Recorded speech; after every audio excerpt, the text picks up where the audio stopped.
une fois, nous avons eu aussi une, comme tu dis, correspondant Ouais. de l'autre côté. C'est une fille, Baldine Saint-Géron. Et vous voyez déjà, c'est un nom de feudal ou quelque chose comme ça. Baldine Saint-Géron. Hein. Noble. Et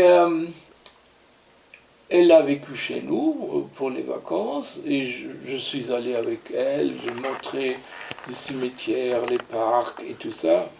Et pour être au parc, il était plus facile d'aller à travers un cimetière. Et puis j'ai montré à elle aussi comme on dit parfois, le cimetière des héros. À mon avis, ce ne sont pas des héros. Mais il y avait là il y avait des admiraux, on dit le pluriel, non? Amiraux. Oui.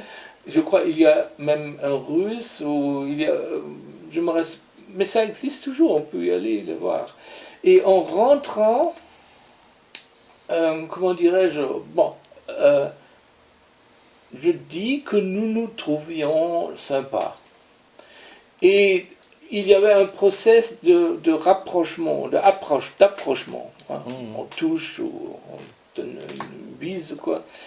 Mais puis, quand j'ai eu cette tendance de venir plus loin, il disait à moi, ah Rudiger, Première Guerre mondiale, mon oncle a été tué. Deuxième Guerre mondiale, l'autre oncle a eu un truc. Et quand je rentre enceinte d'un Allemand, c'est trop. Ma famille ne comprenait pas ça.